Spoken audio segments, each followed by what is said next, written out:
Gen Z podcast.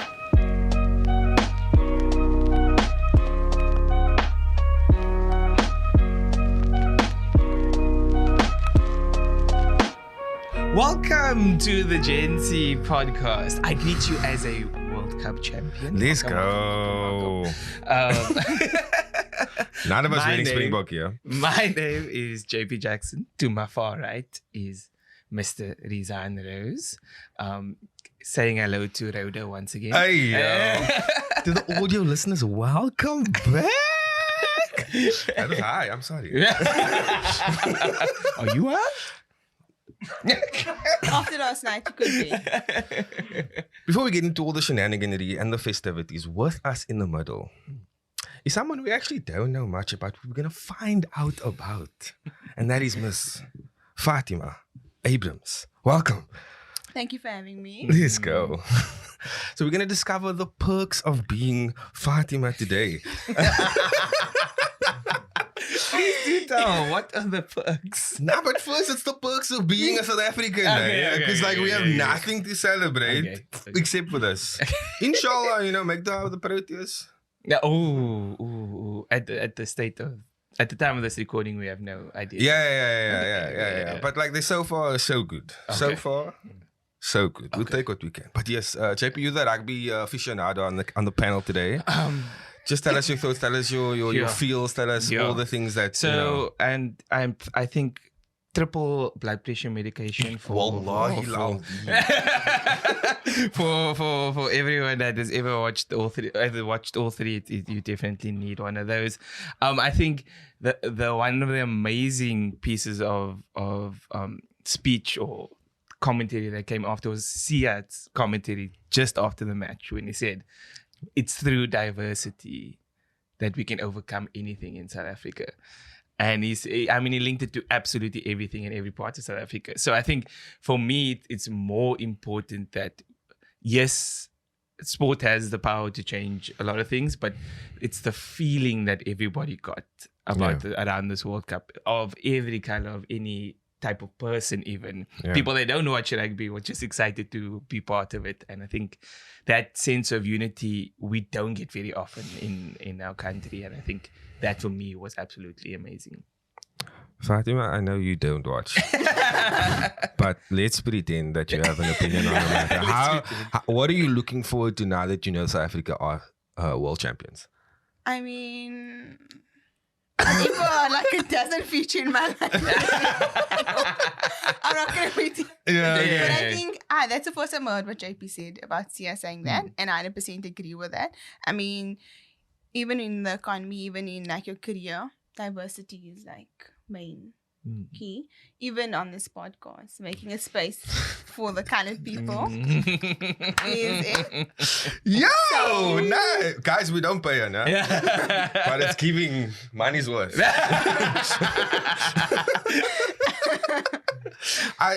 What I want to say, just to sort of cap everything off, is that it never really occurred to me the history of this game.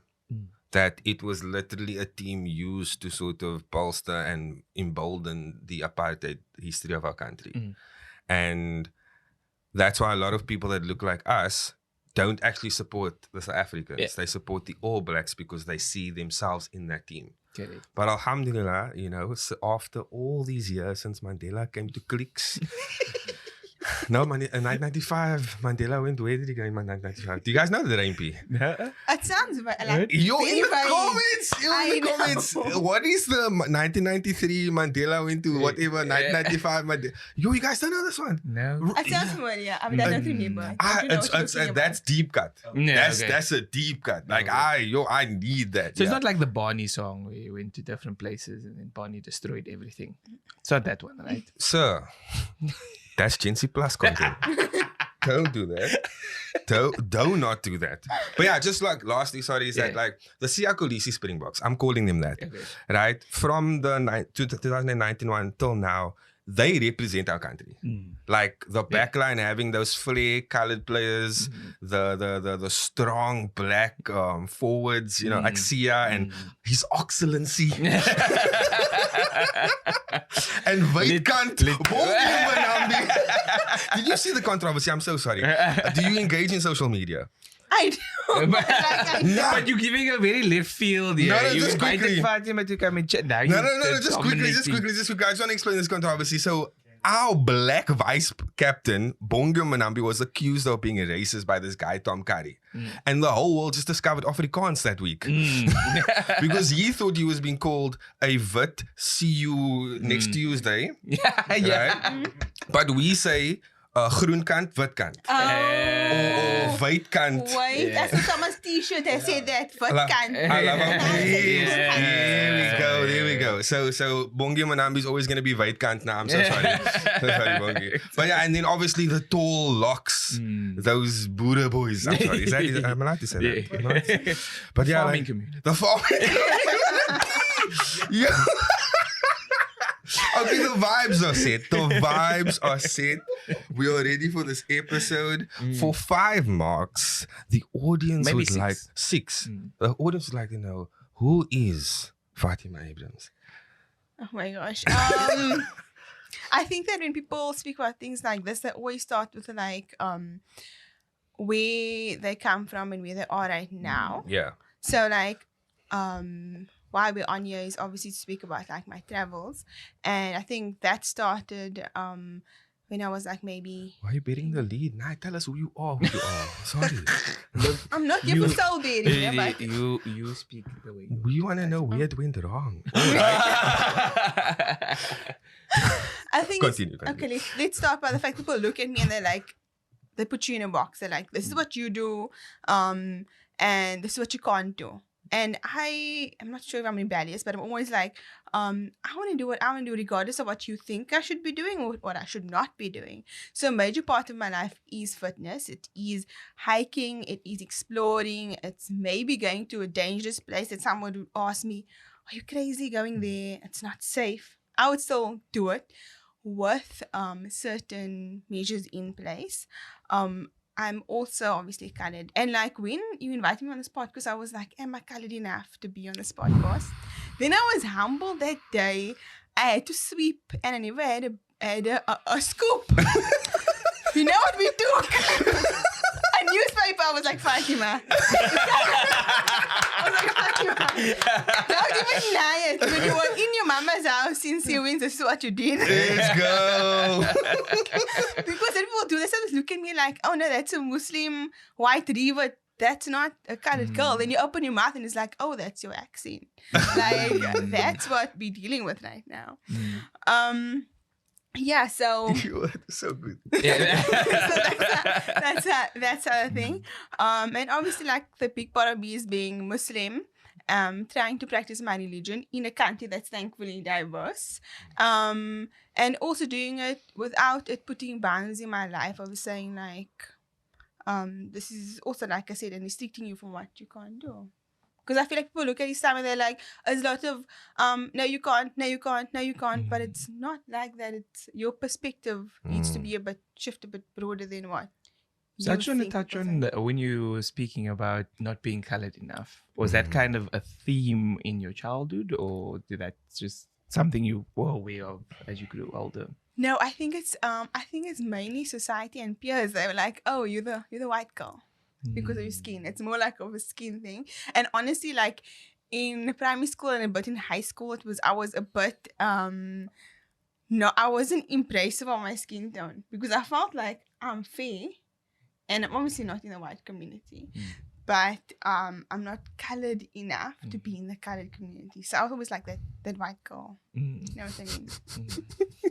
No, we don't. And yesterday I was at a wedding and my friend from primary school was there. Okay. And he's obviously colored. So he's like talking to me, blah, blah, and he's like, did you know my wife doesn't know your name? She only knows you as Snow White.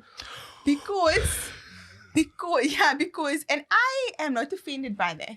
It's okay if you're getting offended for me. I'm not offended by that because Snow White had 7 people looking after her. She was Snow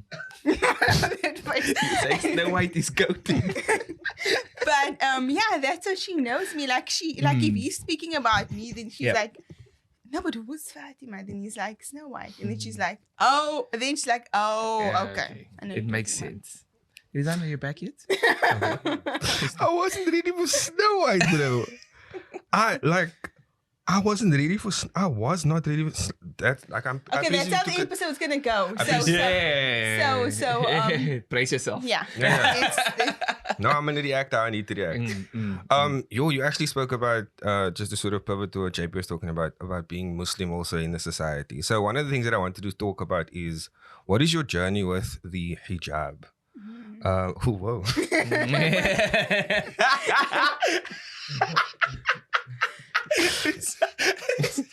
What? I just feel like it's so. Now, the look that you gave me, I was like,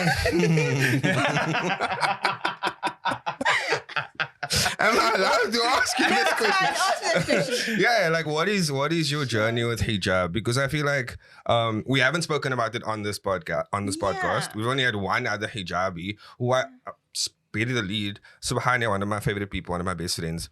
She wasn't a hijabi like for a very long time. And now I never see her without it. But it's also like she also felt like with her, don't pressure me into doing stuff. Let me discover it for myself. Let me do it for myself. So I want to hear what is your sort of journey with hijab and what is like because again, I feel like you're the type of person that you're not going to see you without it. Yeah. Like, let me just start off by saying, like, I went away, to Egypt. And, like, there, I went to this oasis. And what you find there, it's like a closed Muslim community. But because there's so many amazing places, there lots of foreigners come there. And mainly European. So when these people saw us, they were like, wow, honored to have us as foreigners that are Muslim, because foreigners that are Muslim don't come there. Anyway, this guy, I was speaking to him and he was going to arrange for me to go to the Salt Lakes. And I'm speaking to him and he's like, oh, don't worry about it. Just bring your bikini and come. And I'm like, dude, that's not what's going to happen here. We covered, yeah. Okay. But they're so used to like people come. But anyway, back to the question actually at hand. My parents are always like encouraging me to wear hijab. But they never forced it on me. It was never like, that's the way you act dress and that's the end of it. At school, I never wore hijab. My dad was really like, we live in a Western society. You go to school, you're a teenager, you already feel insecure about yourself. Okay. Now you have to wear this thing over in your head and then you feel more left out. So he never forced it on me either. After high school, I decided to do like spontaneously a year in Quran studies where you literally translate Quran cover to cover. And like, don't confuse that with like hifz or tajweed, because it's neither. It's literally just seeing the word of God from the beginning to the end. You're not going to do that. I'm sorry. You're not going to do that. You're not just going to drop law and jargon on JP like that. It's fine. I was gonna rely on the T's and C's at the bottom. And what do you say? Rewatch. Hifz to memorize the Quran. Tajweed to learn the grammar of the Quran. Thank you, producer. I do apologize. No, it's fine. It's fine. I would have picked up eventually when there's that. Sorry, I broke your stride. Keep going. Anyway, so it's literally finding the word of God from the beginning to the end. And that is so powerful because you find out who you are, where you want to go, and what's your place in this world. And in that, learning that, I realized, firstly, I love my hair. I'm not going to lie. It's one of my favorite things about myself. And like, even at school, it was like, oh, she's a white girl with a long hair. What's that? You see? Snow White. Yeah. Yeah. Snow White came. See. But the thing that I had to come to terms with is that God gifted me this hair. And I'm going to love my hair more than I love God. Ooh. So I need to put this hair away. Because like, if I look deep inside myself, like, why am I showing off this hair? And so that was, I think it was like, just off, like, I turned 18 a few months later, started to wear hijab. Okay. And that's where my journey started. I mean, it's up and down. It's never just a straight thing. Yeah. As with everything in life, it goes through ups and downs. And as with everything in life, sometimes you question yourself, but why am I doing this? And you have to come back. remind yourself why you're doing this thing. So yeah. So I think for me, and again, no place here as a non-Muslim male. I've interacted with a lot of Muslim people in my life, and there seem to be these common themes of what people struggle with and how they find themselves to either overcome or accept and deal with that. Like I found that like finding a partner in the Muslim community is a big thing. You know, the hijab for females is a big thing. And I think it's always been fascinating to hear, much like when Rizaan and myself speak about our spiritual journeys, is it's always there comes to a point where you need to find it, or you need to step up into that space. And whoever has ever spoken to me about it and fortunately shared that information with me, it's always been a self-discovery journey. It's never been a forced down journey. And I think the way like Rizaan pointed out, your dad W to dad, it's almost as if he allowed the space for you to discover it. And I think it's important in all spaces, in all circles, that we allow ourselves the space to discover that. And I think that's amazing. On the flip side to that, flip it out. So, especially like growing up as a person of color, our parents, or a lot of our parents, sorry, because your dad, sorry, is they like to project their beliefs onto you. So you need to almost like worship God the way they worship God. You need to see the religion the way they see the religion. And that is like where the friction comes in. And then you find a lot of people, they go out of the fold of their respective religions. They can't deal with the church and stuff. It's too restrictive. It's too oppressive and stuff like that. But when you do your own journey, you find that like, the more you know, the more free you become. One of the things that I want to say about hijab, or just aura in general, the like covering yourself in general, is, and there's something that I saw. So this is like an interpretation. I'm not actually just projecting my beliefs right now. But what I saw was that like there was this thing on TikTok whereby they were doing would you like to try on the abaya and put on a scarf? Would you like to try it on, right? And this lady put it on and she started crying.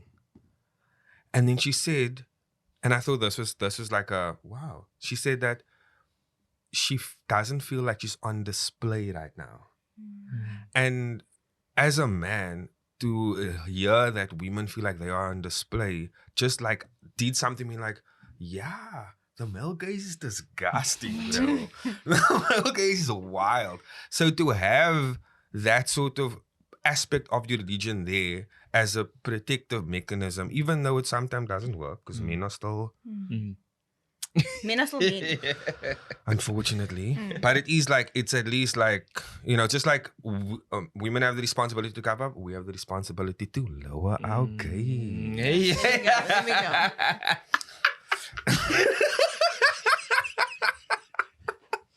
I'm performative. Dude, that creepy meme.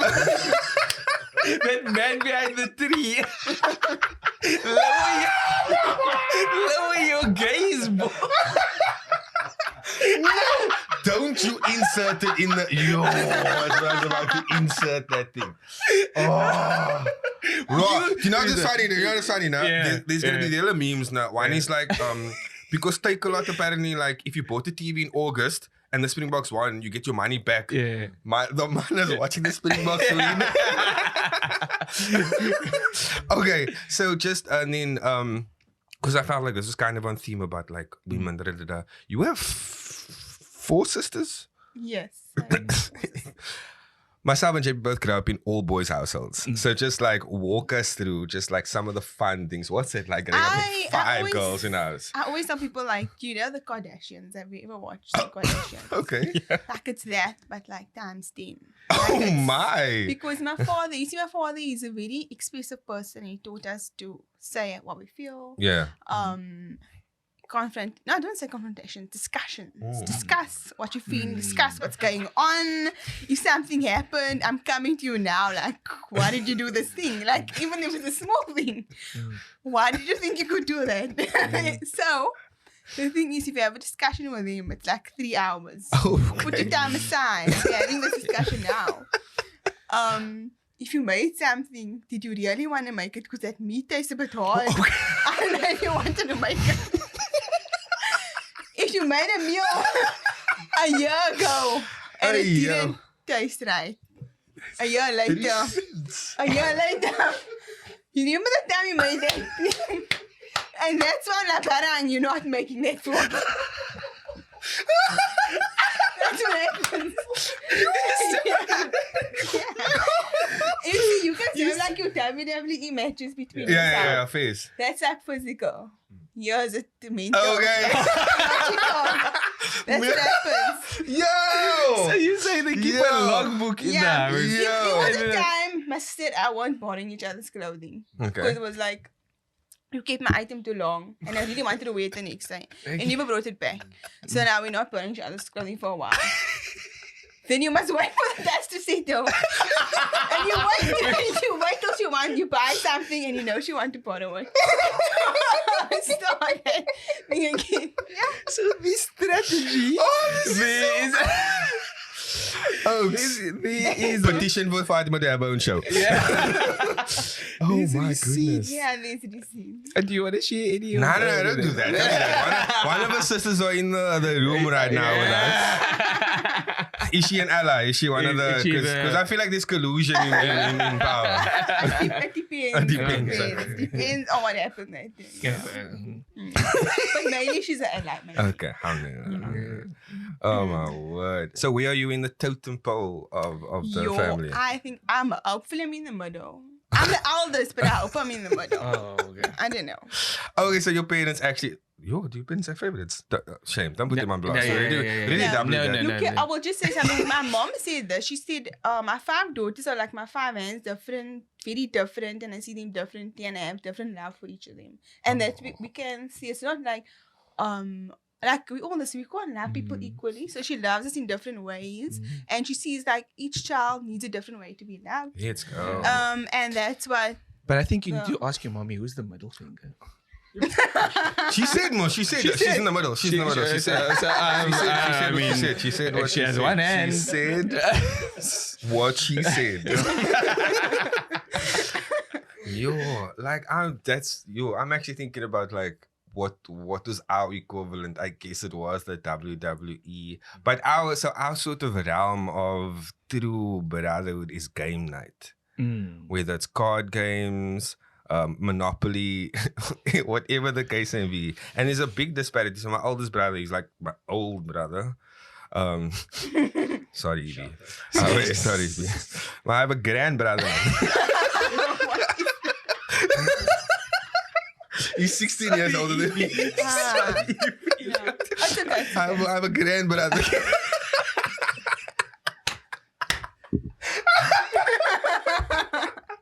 And then 10 years later is the next one, 3 years after that the next one, and so no, it's decent. So he for a long time he used to like tell us, nah, he's adopted.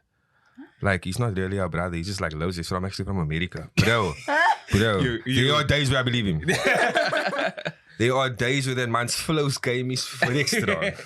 And you're the youngest. I'm the youngest, yes. So our bonding session was a lot more WWE, and because for some reason we were fortunate enough to have a pool at the back, so it was like a fair game. So like there's that disclaimer: do not try this at home. But they didn't say not in the pool. So that was a lot of. But I became a good swimmer because I had to hold my breath a lot.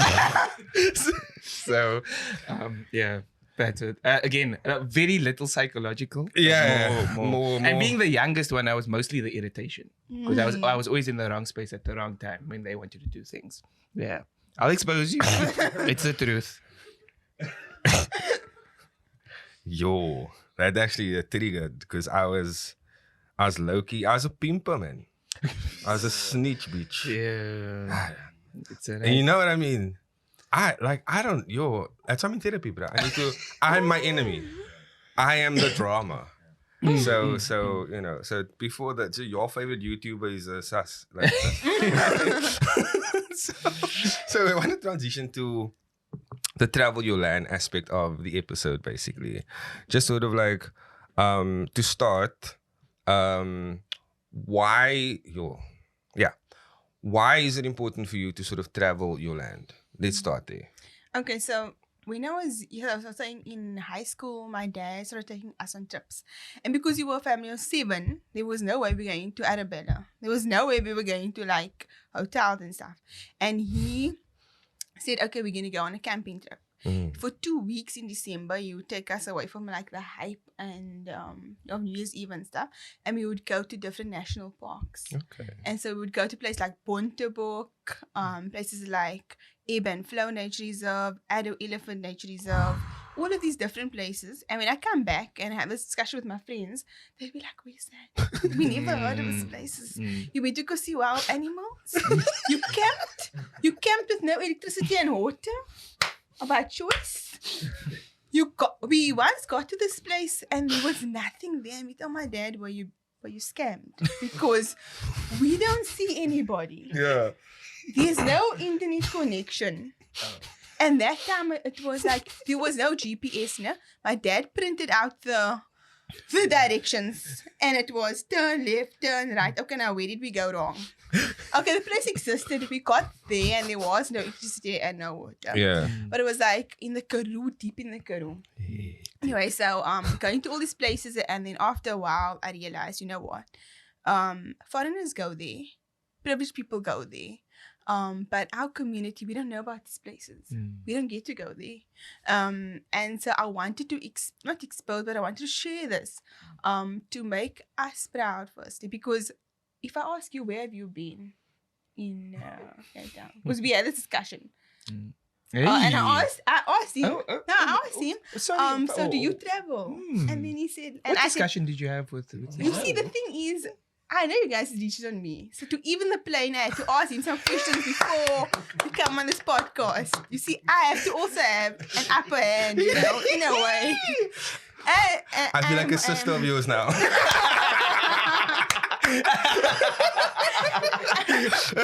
I'm sorry, guys. Obviously, one, but he doesn't like traveling. So I was like, but are you that person that just stay at home and say like, leave me in my bed? I'm going and to I'll watch you Romania. out the window. I'm not gonna go outside. So I was like, where have you been? Or JP, where have you been? Like, JP's cool. JP's the type of brother that books the trip for all of us to go. He's cool. Love JP. So I find okay. Yeah. Like, Before you start underselling, I have you, bro. so I was fortunate enough to go to the Mauritius for a little bit, and then worked in Joburg for a little bit, and then also got to see Durban as a child. So I have been in parts in South Africa, but also I've been to Gauteng. Went to the Makkah for colored people. yeah. Just call Gauteng. Ja, je moet yes. there. This Pine Lake Marine is the other one, no? Pine Lake Marine and Langebaan. Yes, Langebaan. But Pine Lake Marine is now an old age home. Oh. A retirement village. Wow. Wild. Old age home. Wow, that's one of those like what's it called? Badal Buriko. It's not the same thing, sir. It felt the same. So yes, but with every experience, it's always changed perspective. I think that's one thing that travel has shown is that you Sorry.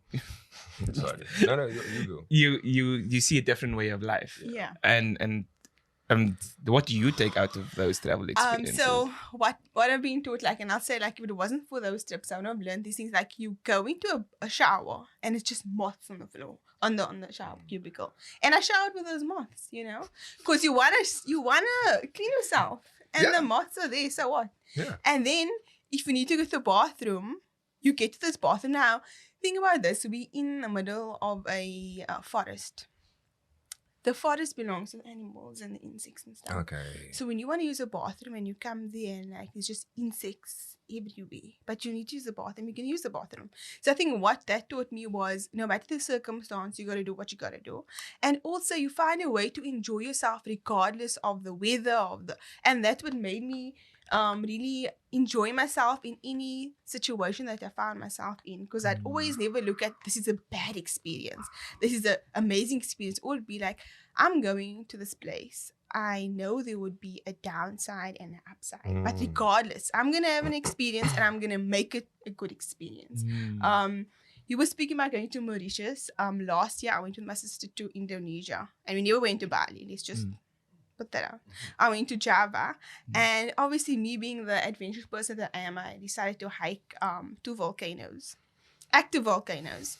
One of them, when we got there, it was raining, and I was like, it's a light drizzle, it'll be fine. I can do this. It rained the whole way. But did I have a good time? Yes. It rained the whole way. Was I soaking wet by the end of the thing? I mean, halfway through I was soaking wet. But I did it. I got there, it was raining. The steps were wet. I could have fell.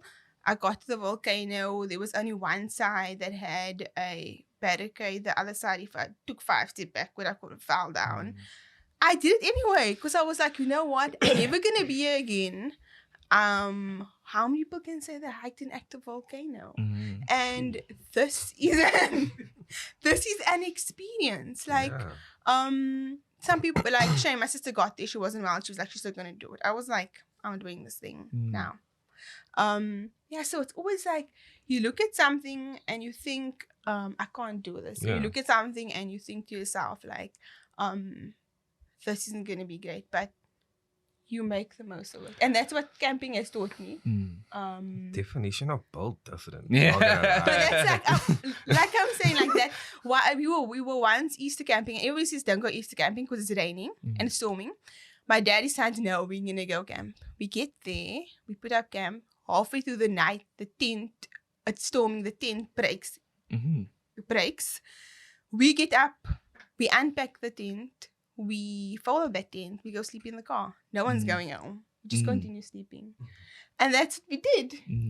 And things like that prepare you, like, psychologically, mentally, for other things in life. But you don't realize it maybe at the time. As you grow older, you realize it. You know? I have so much to say on this. I have so much to say on this. Like, but I'm not going to. Oh, wow. I wanted to tell the audience about our camping experience in Namibia. Oh, you did that in Namibia. Wow. Can I just say, I will do anything, but I won't plan it. No. First of all, like, I won't do. I'll do anything. Like, I'll go anywhere. Like, cool, active volcano. Okay, but I'm not gonna be the one like, yo, chap, you wanna go on an active volcano? Like, I have anxiety. Like, absolutely not. Being a colored person in El Salvador is an extreme sport. Let it be known.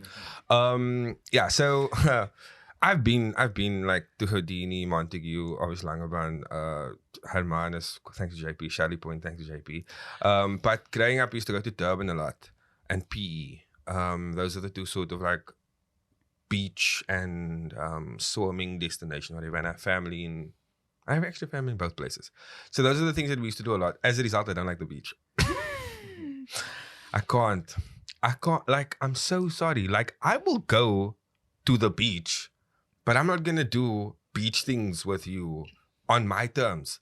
So, like, if you invite me, let's go. We can play touch rugby. We can picnic, but I'm not going to be like, do you want to go to the beach? Do you want to go swim in the ocean?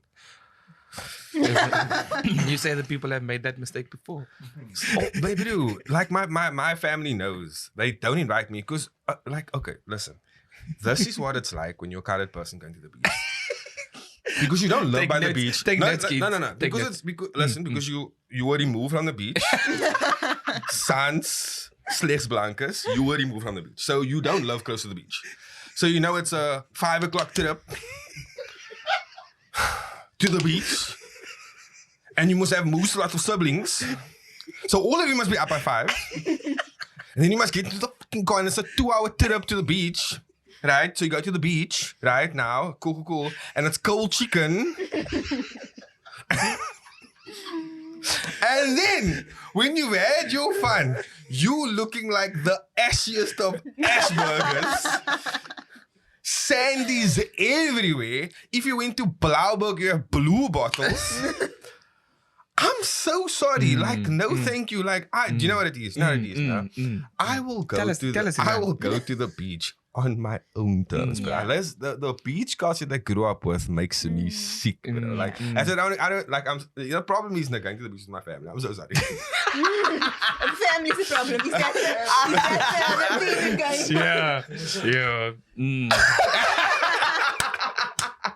So the question was, what is our camping trip like when you went to Namibia, Etosha National Park? Shout out. So Lars from Namibia is one of my favorite people. Yeah. You guys should like go camping, I guess. I want to go. Namibia's on my bucket list. I want to go there. Oh God. Okay, cool. No, that's good. I actually do want to go back. I'm frantic. I actually do want to go back. But yeah, one of the places we went to is Etosha National Park, and it was my favorite experience of all time. Like, I'm not even kidding. It is my favorite experience of all time. I fell in love with animals, nature, all of it. Right? So the two things. Thing number one that I saw was, so these lions like lions live. And so these like the yellow types of buck, like rooi hartebeest, all these type, I don't know the names anymore, but they come in towards the water. So now there's these two she lions, lionesses, I don't know, whatever. He, her, the pronouns. Just chilling, like literally just lambing. But now you see this row of rooi hartebeest coming, and they stop and they're like, and they see this lion, and the mother is like, ah.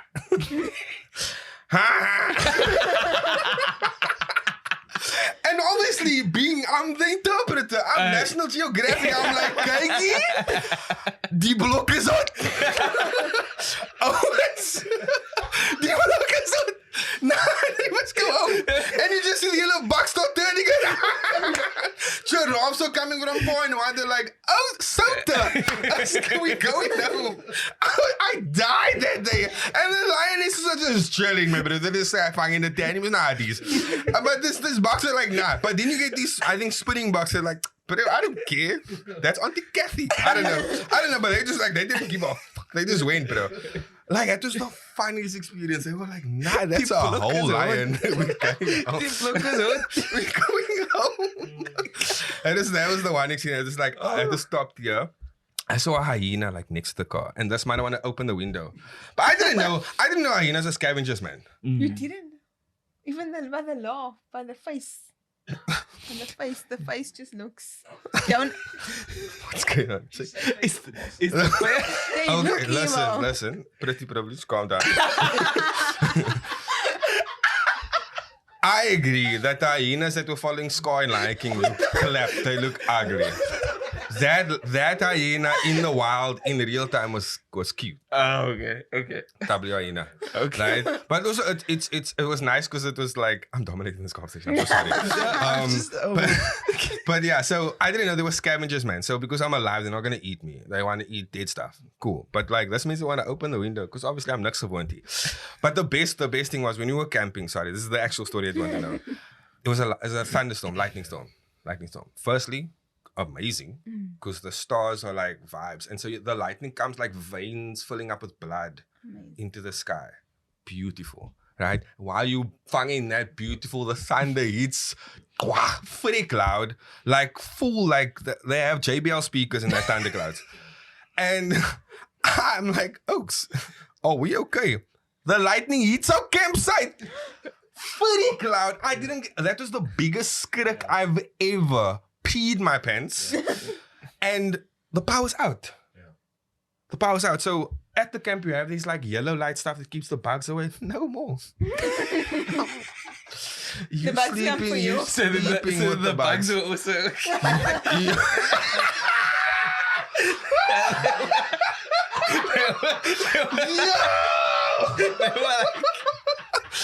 Yo, and those are big bugs. That's well-fed bugs. That's well-fed bugs. Our bugs are like, they starving with us. Our bugs are starving. That's liquor big bugs. So big bugs. I do want to open any comments or whatever because I have a question obviously for you. But do you guys have any comments on that? Any camp stories you want to share? Firstly, wow. That was segment. Quite a journey. You made it out, Rizaan. Nah, but I was with these white people. You survived. I was with these white I'm people. literally crying. That's how much I was laughing at the. I literally call Lal my white friend. Facts. Because he rolled down the window. Nah, this man have like 2 bakkies. Come on. The one is cock tough and the one is tough rah. Come on now. The man wears shorts in winter. That's a white person.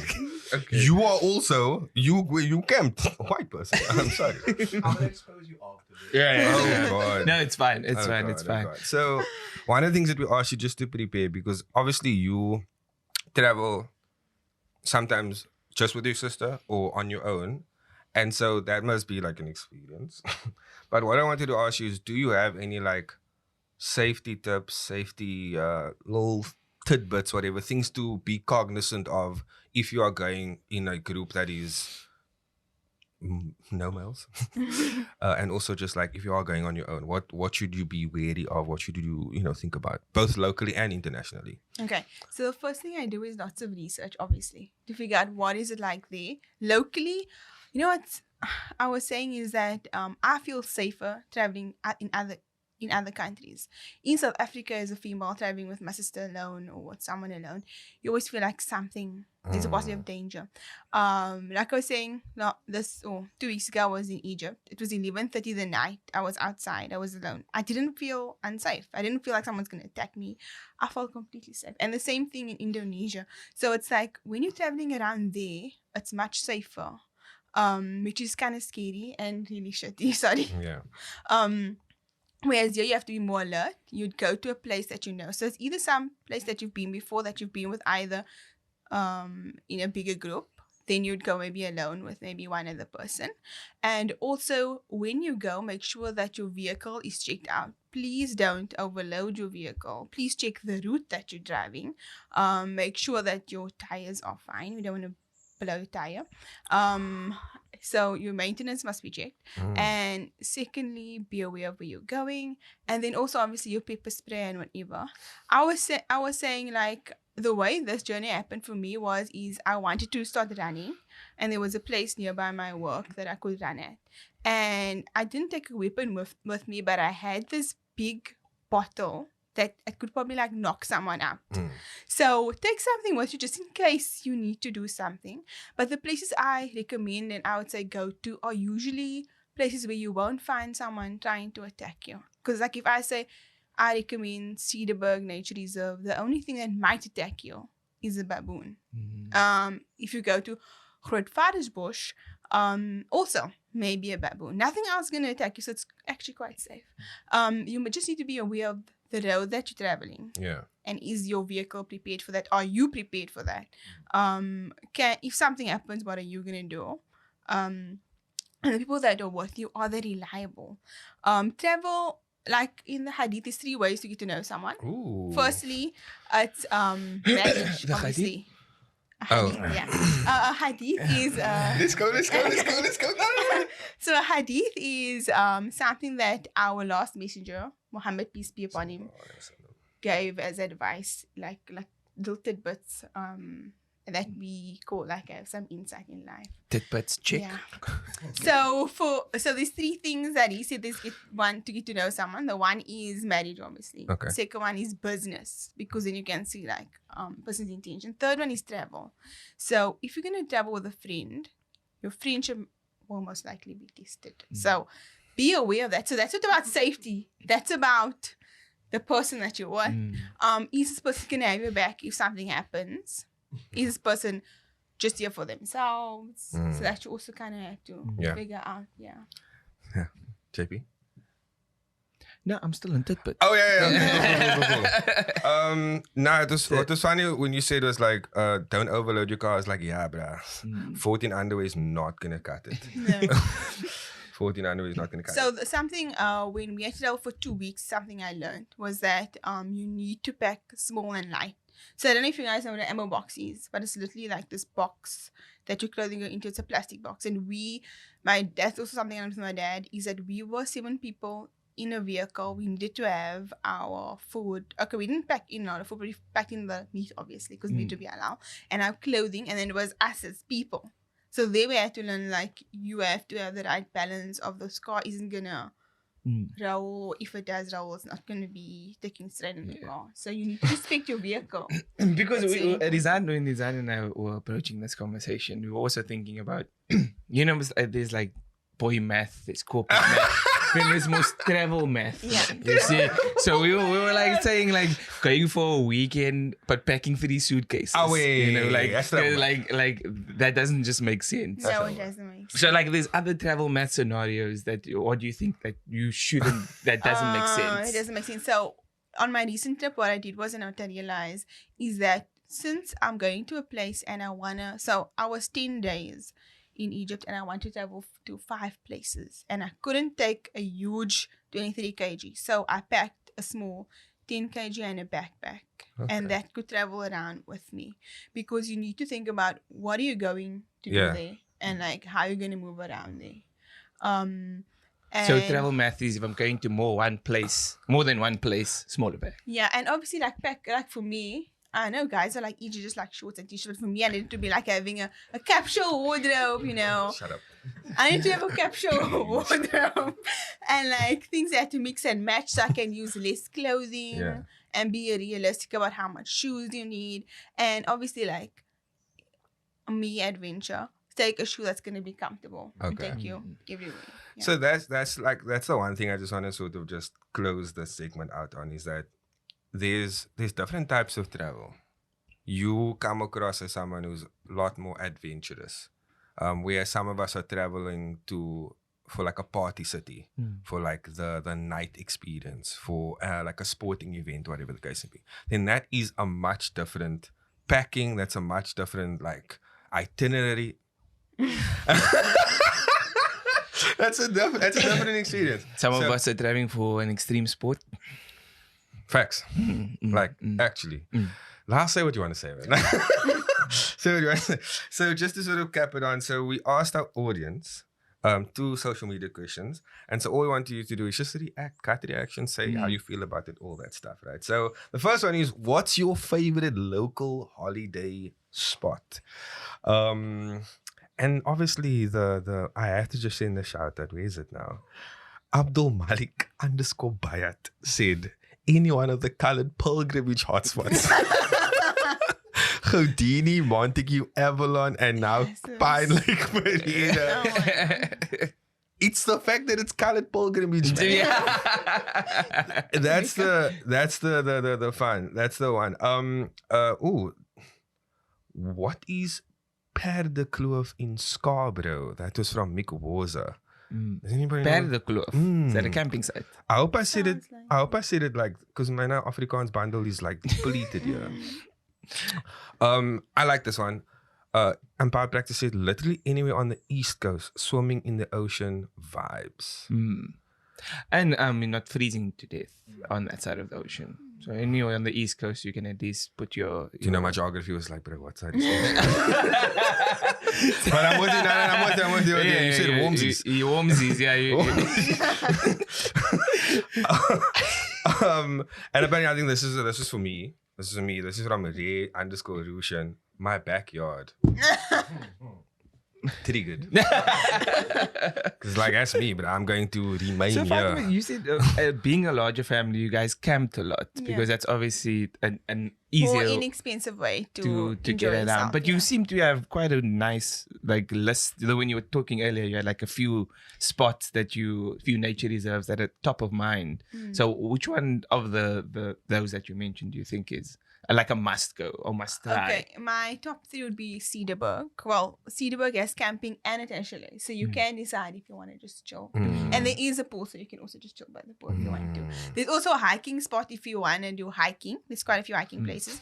And then the other place would be Grootvadersbos, which I mentioned. But there's a pool. You can go to a chalet or you can camp, and it's in a forest, so you can do some walk about there if you want to.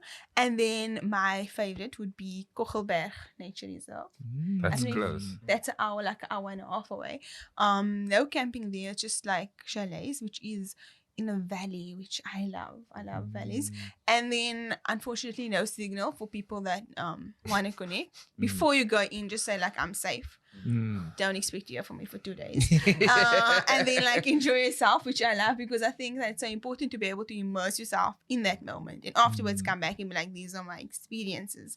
So that would be the top 3 for me. That's If good. yeah. Excellent. Yeah. Excellent. Nice. 10 out of 10. Yeah, Next keep it. question. By the way, WJP, that is a more question. Yeah, bro. What's the 3 things you always pack in on a trip? Like 3 essentials. Yo, this is tough. Because it's like there's so many good ones. Okay, so Sabira _Ismail says sunscreen, braai grid, and a packet of chips. I think the packet of chips is for the trip. Like for the literal on the way there. Snack time, padkos. Yeah. Sir. Nah, this is real. This is real. This is real. Anybody else picture them buying chips? Was that only me?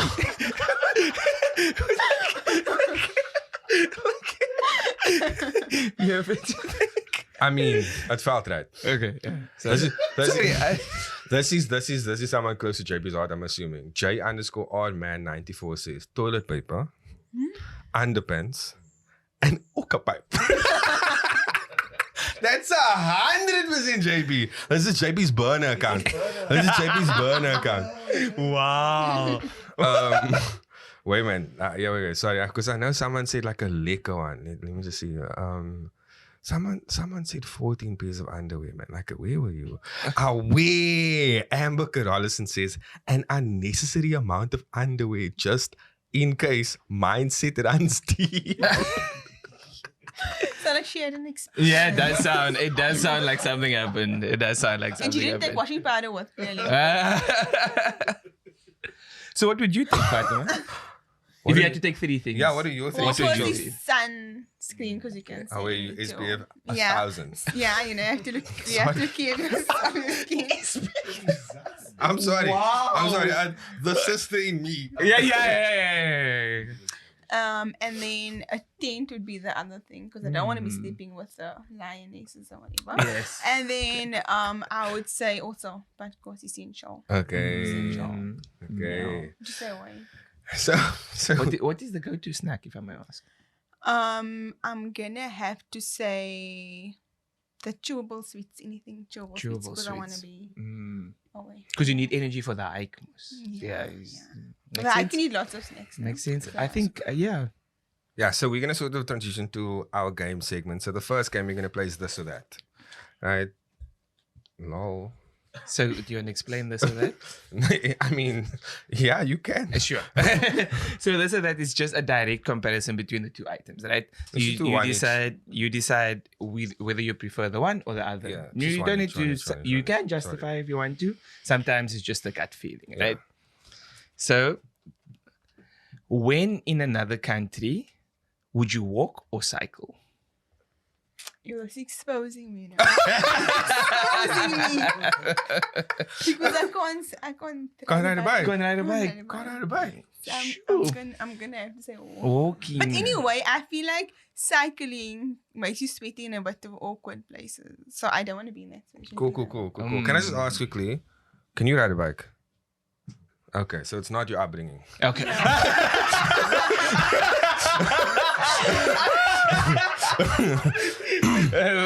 The problem is with you. Yeah, because Yeah. That's not my episode. This or that. A Thursday long weekend or a Monday long weekend?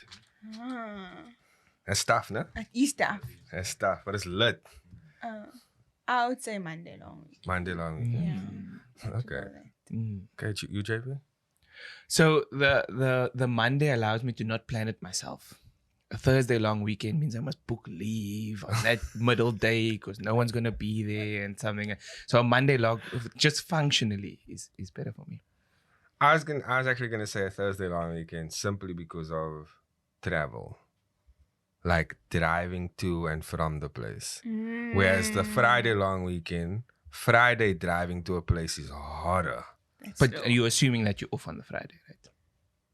You meant a Friday. said- He meant from Friday a long weekend. No. Like. Sorry. Yes. I guess. Yeah. Sorry. You're right. Oh, so right. the public holiday isn't on the Thursday. Sorry. Oh, okay. Do you know, Okay. no? Can you just see? I wrote this one because I was dumb. Oh, thank you. Oh, you made you have the Friday. Thank you. Okay. Yeah. No, I still thank you. prefer the Monday, but Oh, she wow. got it. Vision, I saw your But vision. she got it, Wow, yeah. that's so embarrassing. She got it. She got it. So now. So that like invalidates my answer, but it's okay. It's okay. Okay, yeah. Sorry. You see, because she knew what I meant. Yes. You didn't, but again, it's still my fault. But she has the tidbits. It makes sense.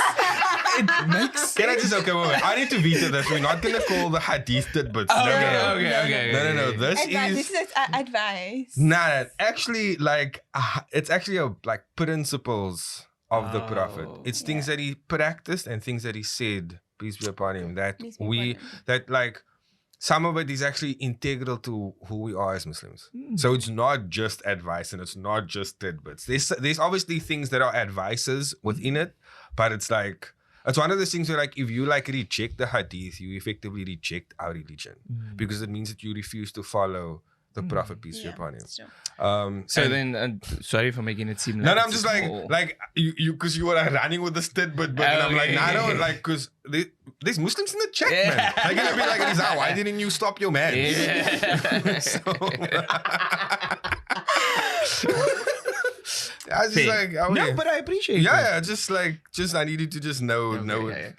I need to do better. You need to know better. Okay. So our next game and our last game is our infamous game. And Fatima wanted to know, what is this happening in the bowl? So this is our game from the bowl. It is a series of hypothetical questions, and the game is called Say Ma Now. If I heard a colored person say, "You'll say ma now," no, this had to happen. So that's the premise, the essence, and the game, right? And hopefully there's one for each of us, and you get to also participate. So you get to read one. Just start with say man now. So because listen, sorry, I don't want to throw you under the bus, but JP has to start Oh. because he has the wow. best say ma now voice. No pressure. Say man now. All our former presidents were competing on the Bachelorette. Oh my god. Who would win? Oh my days. Oh my. Is this prime presidents or but maybe No, let's just say in their time of Right. presidents. These man, that's a wild question. Let's take it prime, please, Okay, yeah. because then is an easy answer. What? Nelson. Yes, but he was lean Elite. back in the day. Right? Nah, Tata was rich. Nah, he was rich. That was rich. He was rich back in the day. Hey, yo. The man didn't trained in with what militia back in the day. Yeah, Yeah. man was war trained, bro. Chiseled. He was a boxer. Come on now. Tyson Fury for who? Tyson Fury is a fat man. I'm so sorry. Yo, because I can't like. Yeah. So like, Nelson's because Jacob, elite. I'm dominating this one. So Jacob Zuma is like considered cute. He is? Nah, like he's punankies, man. Like he's considered Would you punankies. consider two? Two. Yeah, raw. I'm just moving on. Like that was an interesting question. Like I just. Fatima, who would you decide? Oh my do you God. think? I'm gonna have to back up Rizaan with this one because I feel like after Nelson Mandela, like none of them really. did it for me. It's a low degree. You gotta.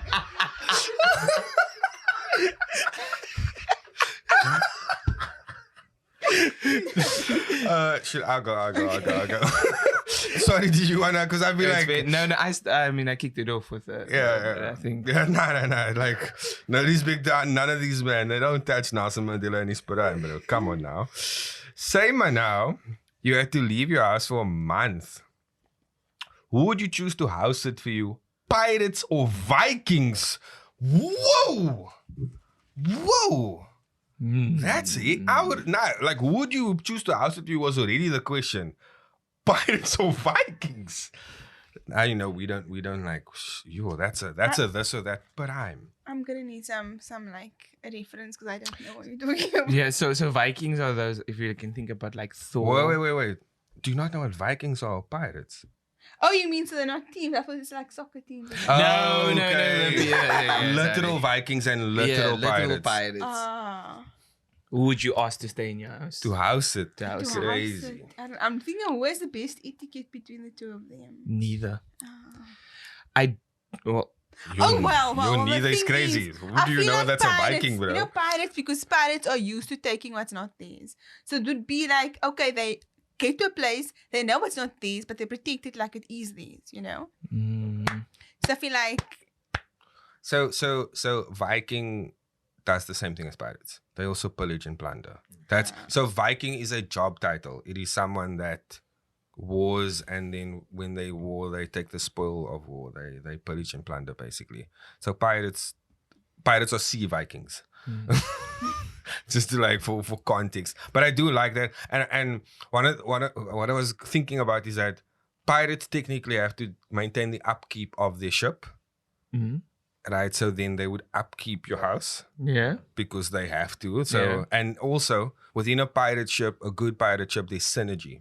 There's already like a captain, a vice captain, a helmsman, a cook, that's whatever the case may be. So now you know why? You know why Lyle giving me that? Because I fucking watch One Piece. Come on now. JP? So I think I'll go with the Vikings, because I think the craftsmanship that they show will, I think, leave the house in a better state than what it was. But also, I think just in terms of how they live, the smells would be like you'll come back and you won't unnecessarily have you need to like have 10 times do more domestos to get all get But all think that. about the hair in the shower, bro. yeah. Because Vikings must have that hair. Yeah, unclogged. Yeah. Bro, So take us home. my decision will be Vikings. Take us home. Say now you had an open ticket to travel anywhere in the world. Where would you go? That's actually perfect for you. Wow. JP? Oh, I actually want to know what you're going to say because you were the person that want to stay at home. So where would you go? If you had to be forced out of your house, where would you go for that one ticket? Forced to remove. That's crazy. That's actually so ticky. Is it ticket free? Yeah. Yeah. Cop out. Get ready for the cop out. Get ready for the cop out. I'm going on Hajj, Umrah. Mashallah. I'm going on Hajj, Umrah. Okay, but now on a serious thing, like an actual country for like a holiday. I don't really like. For me, okay, this is my take. I don't actually care about where I go. It's actually about who I go with. That's what it's about.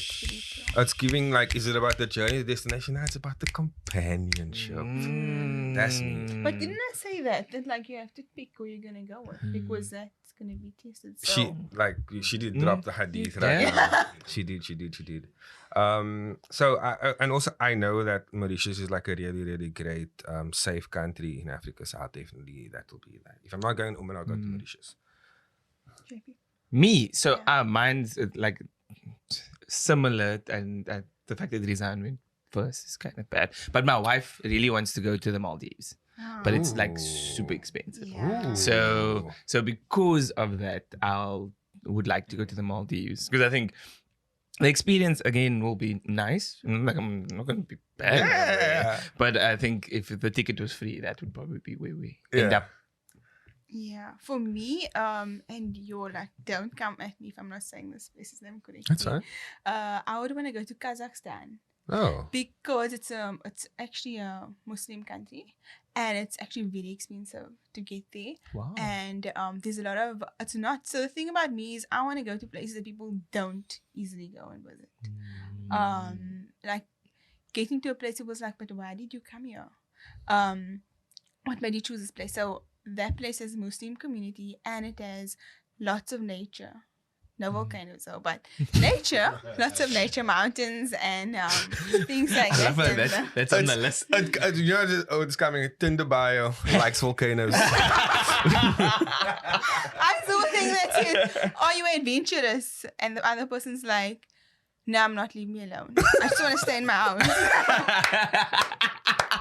The only thing I know about Kazakhstan is Borat.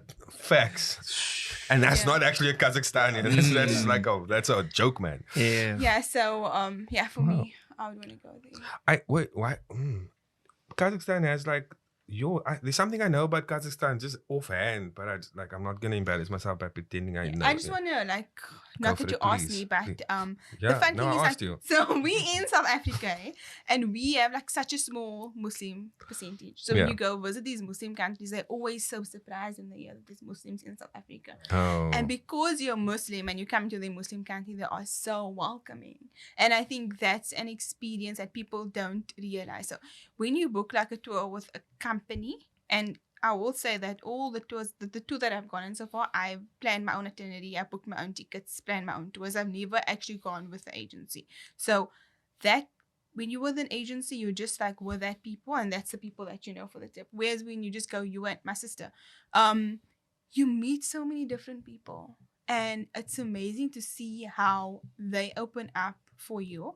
We met on a train, we met this group of Muslim students, and they were so excited to meet us. They offered us food. They were like, oh, if you come to my city, come to my house. Like, that's how generous they are. So don't underestimate the ability of, I don't want to say strangers, but because I know that's tricky here in South Africa. Yeah. Other places can be so open to welcome you. Yeah. Two things. I think number one is on that whole thing about inviting strangers to your house. That's how we used to be in South Africa. Well, our parents used to just like vang a bra on the road, and now that's like godson. They just like, they helped a bra like with a tire, cousin. They just like, that's how and so we've unfortunately, I don't know, to an extent become divided in that particular way. Maybe it's financially that we can't really entertain people. The age of entertaining people is over, but we actually used to do that in our country. But also, Hadith, if you help someone that's on the road, a traveler, you get so much reward.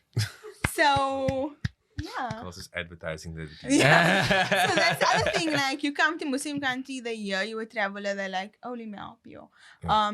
We got to this place, to the Oasis, and the next spot was we're gonna go to Alexandria. So we get there, and I met these two guys, and afterwards they were so happy to like meet us, and he was like, oh, you're going there next? I have a friend there. When you go there, I'm gonna give him your number and he can hook you up. He spent the whole day with me, showed me around to so many places, took me to places where I wouldn't necessarily go as a tourist. We went to this place which was like a fish market. You get there, you choose your fish, you choose how you want it to be made, and then they bring it to you like within 15 minutes. Oh, my anxiety never. But I'm that's the second thing I was gonna say. Second thing you say is that you come across someone that's really, really brave and outgoing, and I think it's beautiful though. Thank you so much. I have to say, like, my dad also, I think part of me is like proud of me, and I was like, why did I let this go this way? That she thinks that she can just book a flight. Because our alarm bells is boosting. And something I was saying about, like, with anything in life, you have to make a calculated risk. Especially with hiking. A calculated risk. There's a lot of whether it's or people's things getting stolen, people getting robbed on the mountains. Take a calculated risk. When you go, before you do a hike, you think to yourself, like, is it a busy time? Will there be lots of other people? Is it likely that there will be rangers or not? Those are things you need to look at before you do this hike. So it's a calculated risk. You meet some people, and then they're like, okay, I have a friend there. Then you look at the quality of those people, and you think to yourself, but what kind of quality would these friends then be?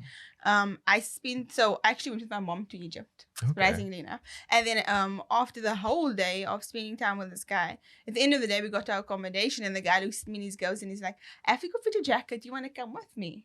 And I'm like, yeah, I want to come with you. I give my things to my mom. She goes up to the accommodation. I tell mom, I'll see you later. So I go with this guy I just met that day. And we go get his like suit jacket. And then I tell him, actually, I want some ice cream. And he's like, okay, I'm taking you to get some ice cream. And we go to get some ice cream. And then, so I spent like an hour alone, but never did I feel like anything was implied, didn't make me feel unsafe. So you have to also be aware of yourself and think to yourself, and obviously judging character. All of these things you have to take in account when you're busy traveling. Being it's wild because that exact same scenario would be crazy. I don't want to say anything. So I think it's like you said, it's awareness. It's understanding that this could potentially happen, but also don't force yourself if you're not there yet. Yeah, obviously don't. And I think it's important that there are a lot of people that will listen to that and be like, I can't Why did she do that? That's what I can't I'm even saying. think that. But again, like you said, you understand what it's about and the calculated risk that you're wanting to take. And again, it's for you. Yeah. You're the one that has to walk the walk. The other thing was like my sister and I, when we went last year to Indonesia, go to Java. It was maybe our second day on our travel. We get to a restaurant. We can't understand anything because it's in in Bahasa. So my sister just taps his guy on the shoulder and be like, eating, and he like just points to something on the menu, and then after I go and order, he says you must come and sit with him. So then his friends comes over, the two friends speak English, he doesn't speak English, and we're having a conversation, and they're like so happy to meet us because they're like, wow, you guys are Muslim from South Africa. And by the end of the night, the one friend says, sorry, I have to go to Jakarta, I'm leaving with the train, but I'm leaving my car to my friends, so wherever you want to go, they're going to take you. This is 11 o'clock the night. So the one stop friend... it. Actually, stop it. No, actually, no, like, you are wild. So the thing is, because he doesn't speak English, like sometimes what he's saying can come across in Google Translate a bit sus. So he asked me, do you want to go for a walk? I think to myself, no, I don't want to go for a walk. Myself, my sister, what she thinks, she's like, okay, let's just go with him. Yeah. So I said, guys, we get in the car. It's a nice car. It's like a BMW, like a nice car. The first thing he does when he opens the door is he says, Bismillah. And I'm like, now we're in the right car. Okay. We get in the car and they just take us around. That's what that meant. No, that's what that meant. So he just took us around. They just took us around the city, looked at the lights, the important monuments, and afterwards they took us to like this house shop vibe because they don't always have cafes. Some people just open up their garage and like have a small cafe in there and like cheese and stuff. We just had something to drink and then they were like, okay, what you doing tomorrow? We want to show you our city. We're going to come fetch you 6 o'clock in the morning and we're going to go on a walk and we're going to like a walking tour of the city. And that's what happened. He did that. Yeah. And we had an amazing time with him. They took us to like this lovely local restaurant. We just saw local people. And then it started raining. Yeah. But fortunately, this guy had a car, so he could just drive us to our bus station. Yeah, it was amazing. And you guys were totally safe. We were totally safe because again, calculated risk. You look at the person and you can judge. The views experienced by this person right now. She's saying these words, calculated risk. Fam, some of us can't calculate. So just like I actually no, full disclosure, I want what she has for a lot of us. Right? I want us to feel safe in our country and other countries abroad. So that's all I'm going to say on that. So to sort of close out the episode, we'd like to give the guests an opportunity to two things. Number one, if you are sort of like doing any projects or have any pages that you'd like people to summon, like find you on, whatever, please do plug those pages. We'll tag it in the script and whatever the case may be. And then the big one is, do you have a message to your younger self? Okay, let's start with the heavy stuff. I would tell myself, do the degree. Like, don't do college just because it's easy and you can start studying early. Because at that moment in time, I was thinking to myself, I don't want to be for this dunya. But now I'm like, you need the cash to enjoy this dunya. Yeah. And that's not a crime. So I would do the degree. Okay. Do the tough part. Because now it's 2023 and I'm studying. And I just want to sleep. And I just want to socialize. Like, it's not a vibe. Like, using your brain at this age. Yeah. Okay, regarding my handle. So my handle for the travel things are travel your land, like you said. And then I really want to work towards having maybe group excursions, whether it's just a hike for the day or just like camping for the weekend. I would like to create a community, especially like as colors. Yeah. To do stuff like that with like-minded people. It's not easy because when I go on a hike, I usually just see white people. And when you do see the colored people, they want to hike at 12 o'clock. I don't know for what reason. Why they want to hike then. Like, I'm done with my hike that time. Facts. I'm done with my hike that time because I don't Facts. want to dehydrate. And Facts. I can't Yeah. afford to be in the sun that time. Yeah. So I don't really. We need to create a community that is enjoying our country in a safe way. I met people.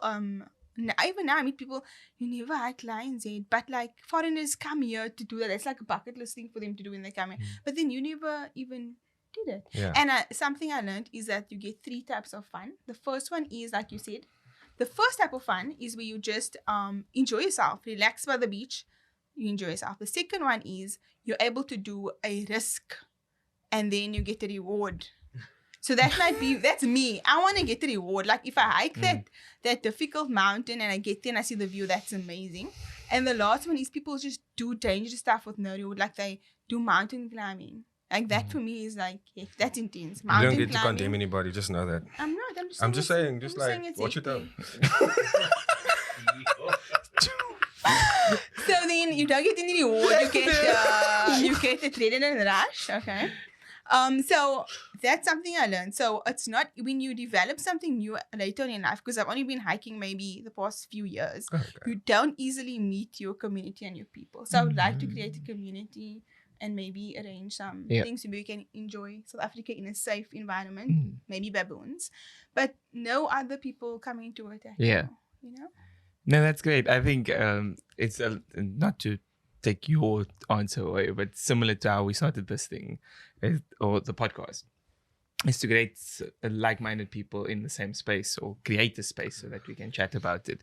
And I really hope your groups do develop, and good luck with establishing that and making them wake up at No, we don't have to. Because the thing is, like, even like what we can do is like, you don't have to wake up in the morning. We can do a sunset hike. You can do a full moon hike. You don't have to do it in the morning. But we just don't need to do it at midday. Why? Fatima, this was amazing. This is so much fun. I'm so glad that you came here to sort of share your story, the dangerous ones especially. Does it look like Rizaan is still processing? I'm sure, but I'm like, whoa. What? But yeah, I do hope that you enjoyed yourself. And I wish you all the best with whatever your studies, your future endeavors, all that and the nine. And just for the audience listeners and the viewers, if you enjoy this shenaniganry, if you like seeing us, please do like, comment, share, subscribe, rate us on audio platforms. And remember, we out. Peace.